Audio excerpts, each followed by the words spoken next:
Hello friends, good afternoon. সবাইকে কেমন আছো? সবাই আশা করি ভালো আছো, সুস্থ আছো। আমিও ভালো আছি।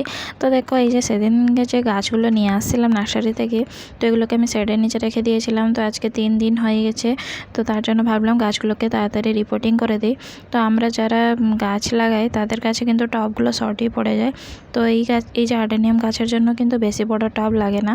তার জন্য এই ছোটো টব যে কিনেছিলাম, তো দেখিয়েছিলাম, আমি অনলাইন থেকেই কিনেছিলাম। তো সেটাকে আমি তো সেইগুলো দিয়েই এটা বসাবো। তো এখানে আমি একদম সয়েল ব্যবহার করিনি, কিন্তু আমি ভার্মি কম্পোস্ট একটা এনেছিলাম। তো সেই ভার্মি কম্পোস্ট দিয়েই এই আর্ডেনিয়াম গাছটাকে আমি রিপোর্টিং করে দিব। তো এই যে আর্ডেনিয়াম গাছের জন্য ছোট পটই ভালো, যত ছোট পটে লাগাবে তো খুবই ভালো। তো এই জন্য আমি এই গাছটাকে লাগিয়ে দিয়েছি। আর এই যে একটা ফুল গাছ দেখতে পাচ্ছ, এটার নামটা আমি মনে রাখতে পারছি না, তবে এই গাছটাও আমার রিপোর্টিং করা হয়ে গেছে। তারপরে এই যে পটটাকে আমি ভালোভাবে হোল করে নিব, যে যত এই যে বৃষ্টির দিনে না ভালো করে ড্রেনেজ হোল সিস্টেমটা ভালো করতে হয়, না হলে কিন্তু অসুবিধা আছে, জল দাঁড়িয়ে যাবে পুরো একদম। তো সেই জন্য একটু বেশি করে ফুটো করে নিচ্ছি, বড় বড় করে। এই পটটা কিন্তু এই পটগুলোও কিন্তু 6টা আসছিলো, 200-250 টাকা মতো পড়েছিল। তো এই পটগুলোর কোয়ালিটিও কিন্তু খুব ভালো আছে, টাবগুলার তো অতটা খারাপ না। তো মেশো থেকেই আমি পারচেস করেছিলাম, খুবই ভালো। আমি যেটা ব্যবহার করে যেটা অনুভব করলাম। তবে এই যে দেখো, আমি ভালো করেই এগুলো চারদিকে ফুটো করে নিচ্ছি। আর সবগুলো গাছকে আমাকে আজকে লাগিয়ে দিতে হবে, কারণ আজকে একটু রোদ উঠেছে দেখেছি। তো বিকালবেলা আবার কী হবে, তার জন্য এটা দুপুরবেলায় আমি গাছটাকে লাগিয়ে ফেলেছি। তো এখানে দেখো, সয়েল মিক্সচার আমি বানিয়ে নিচ্ছি। তো একটু ফাঞ্জিসাইড দিয়ে দিলাম, নিমখোল দিয়ে দিলাম, যেহেতু এখন বৃষ্টির দিন। তো ফাঙ্গাস অ্যাটাক করার খুবই ইয়ে থাকে, চান্সেস থাকে, তার জন্য একটু বেশি করে ফাঞ্জিসাইড দিয়ে দিয়েছি। তারপর এই যে জবা গাছটা, এটাকে লাগিয়ে দিব। তো এই জবা গাছটার ফুলটা কালকে ফুটেছিল, কিন্তু তো আরও ফুটবে, তো তোমাদের সঙ্গে আমি অবশ্যই শেয়ার করব। তো এখানে আমি দেখো এপসম সল্ট দিয়ে দিয়েছি, আর একটু ডিএপি, এগুলো দিয়ে আমি গাছটাকে সয়েল মিক্সচারটা খুব ভালোভাবে বানাতে হবে। দিলে তোমাকে আর কোনো কিছু ব্যবহার করতে হবে না। আর একটু হাড় গুঁড়িও দিয়ে দিলাম।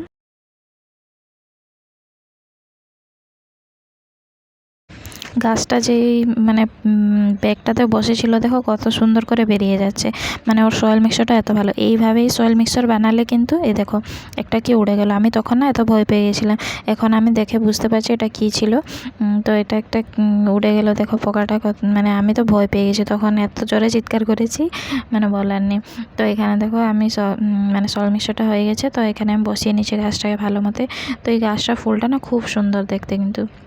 আর এই গাছটার ফুলটা কেমন হবে কিন্তু জানি না, তবে কড়িটা দেখেই আমি নিয়ে আসছি একটা ডার্ক একটা রেড কালার হবে, খয়েরি কালার যেটা হয়, মেরুন কালার, সেটাই হবে। তো দেখা যাক, যবে এটা ফুল ফুটবে আমি তোমাদের সঙ্গে নিশ্চয়ই শেয়ার করব। এটার সয়েল মিক্সচারটা কিন্তু একটুও ভালো না, এটা পুরো শক্ত মাটিটা ছিল। তো আমি সেই জন্য একটু চারদিকে ভেঙে দেওয়ার চেষ্টা করছিলাম। তো এখানে দেখো আমি গাছটা লাগাবো, তো একটু তোমাদের সঙ্গে দেখিয়ে নিলাম কতগুলো গাছ লাগিয়েছি। আরও একটা গাছ যেন আমি ছেড়ে দিয়ে আসছি ঘরে। তো সেটা আমি যখন নেক্সট টাইম যাব ঘরে, তো সে গাছটাকে নিয়ে আসবো। তো এখানে মনা দেখো তার দোলনাতে এখানে পিছনে ঝুলছে। তারপরে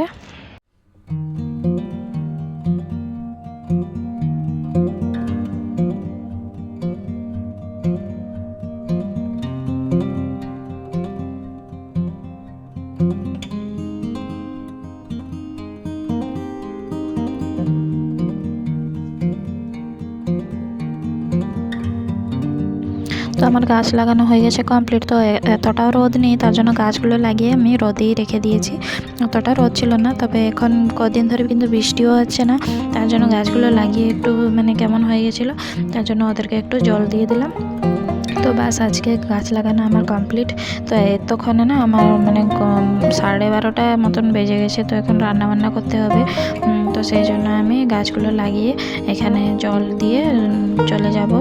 তো গাছ আমি যতই ভাবি না আনবো না, তো যখনই যাই নার্সারি থেকে বেরালেই মন হয় যেন এখানে আটকে যায় আর গাছ কিনে। তো এই যে একটা গাছ কিনতে দেখো কিন্তু আমার কতগুলো গাছ হয়ে গেছে। তো এই গাছগুলোর যত্ন নেওয়া কিন্তু একটা ব্যাপার আছে। তবে দেখো গাছগুলো লাগিয়ে আমি রেখে দিয়ে চলে আসি এবং রান্নাবান্না করতে। তো আজকে যেহেতু বৃহস্পতিবার, তো পনির রান্না করব। তো এখানে মশলাপাতি সব রেডি করে নিয়েছি। তো পনিরটাকে আমি এখানে ভাজা করে নিয়েছি। তো মশলা পনির বানাবো। তো তার জন্য এখানে আমি পনিরটা ভাজা করে একটু গরম জলে দিয়ে দিলাম। তো এটা একটু সফট হবে সেই জন্য। তো এখন আমার মশলা দিয়ে সব কিছু কষিয়ে টষিয়ে আমি রান্না করে নিয়েছি। তো তোমরা একটা শর্ট ভিডিওতে দেখতে পাবে, তো সেই জন্য আর এখানে শেয়ার করলাম না।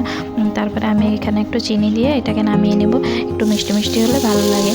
তো এখানে তো পনিরটা রান্না করে নিয়েছি। তারপরে আমি বরবটি আলু কেটে রাখছিলাম, এটাকে ভাজা বসিয়ে দিয়ে এখন আমি চলে যাব একটা জিনিস আনতে। তো দেখো আজকে শাক তুলতে যাব। তো এখানে দেখো ঝুড়ি নিয়ে মা মেয়ে দুজন চলে আসছি একটা শাক তুলতে। তো এই শাকটা কেউ চিনো কি না তবে জানি না, তবে এই শাকটা আমিও আগে জানতাম না। তো এখানে এসেই মানে আমার শ্বশুরবাড়িতে এসেই আমি এই শাকটা চিনেছি, মানে খেতেও জানি। তো এটা আগে কিন্তু আমাদের ঘরে কেউ খায়, মানে সেদিকে কেউ জানেও না, মানে খায় না বলতে গেলে। তো এখানে দেখো আমি এই গাছগুলো না আগের বছর এই বৃষ্টির দিনে লাগিয়েছিলাম। এবছর দেখো কত বড় বড় হয়ে গেছে। তবে এই যে শাকগুলো আমি মনার জন্যই লাগিয়েছিলাম। তবে দেখো এতটা হয়ে গেছে, তো আমরা এখন সবাই তুলে তুলে খাই। তো মাঝে মধ্যে সবাই তুলে তুলে খাই। তো প্রতিদিন তো মনেও পড়ে না যে শাকটা তুলতে, মানে শাক আছে বলে আজকে মনে পড়েছে, সেই জন্য চলে আসছি যে শাক একটু তুলে নিই। আর তরকারি করার মতো সেইভাবে কিছু ছিল না, তো সেই জন্য আমি চলে আসলাম শাক তুলতে। কুলেখাড়া শাক, এই শাকটার নাম হয়েছে কুলেখাড়া শাক। তো এই শাকগুলো যারা প্রেগনেন্ট মহিলাগুলো থাকে তারাও খেলেও ভালো। আমিও খুব খেয়েছিলাম এই শাকগুলো।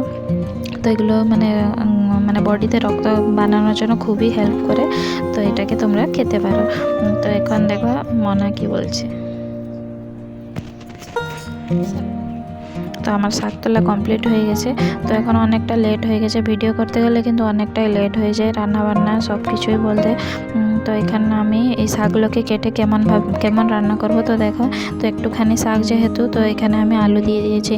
তো এই আলু একটু দিতে দিতে না আমার শাকের চেয়ে বেশি আলু হয়ে গেছে।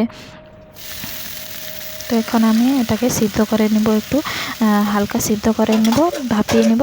তারপরে আমি এটাকে ছক দিয়ে রান্না করে দেব। তো মনা কিন্তু শাক খেতে খুবই ভালোবাসে।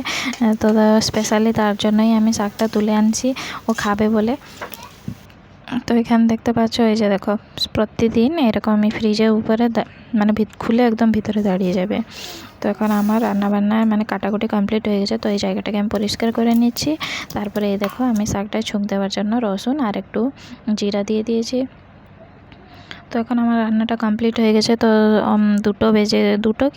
আড়াইটা বেজে গেছিলো রান্নাটা শেষ হতে হতে। তো এখন সবার জন্য খাবার বেড়ে নিচ্ছি। তো এখন খেয়ে দিয়ে আমারও খিদা পেয়ে গেছে। তো এখন আমরা তিনজন বসে খেয়ে নেব, তার মনার বাবা আর আমি। তো আর কেউ খাবে না, মানে কিছুক্ষণ আগে সবাই খেয়েছে তার জন্য খাবে না।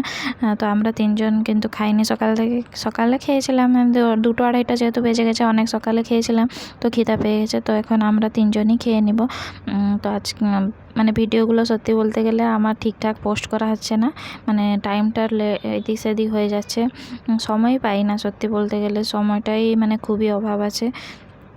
তো সেই জন্য দেখো ভাত বেড়ে নিয়ে, তো এই যে ভাত বেড়ে, তো এই ভিডিওটা কখন পোস্ট করব জানি না, তবে মনে হচ্ছে দুপুরের দিকেই পোস্ট করব। তো আজকে কী রান্না করলাম তো তোমাদের সঙ্গে তো সবই শেয়ার করলাম। পনির আর এই যে কুলেখাড়া আলু দিয়ে শাক আর বরবটি আলু ভাজা, আর কিছু রান্না হয়নি। তবে সকালের আলু সিদ্ধ ছিল, সেটাকেও একটু মাখিয়ে নেব। তো এটা দিয়ে আমাদের ভাত খাওয়া হয়ে যাবে আজকে। তো ভিডিওটা আমি ছাড়বো দুপুরে কি বিকালের দিকেই ছাড়বো। তো কেমন লাগলো অবশ্যই জানাবে।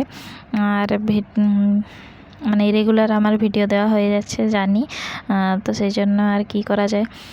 তো কিছু করার নেই, মানে কাজের চাপও, কাজও একটু থাকে, আর মনাও আছে, ওকে পড়াশোনা করাতে হয়, ওর কাজগুলো করতে হয়। তো সেই জন্য অতটা টাইম হয় না।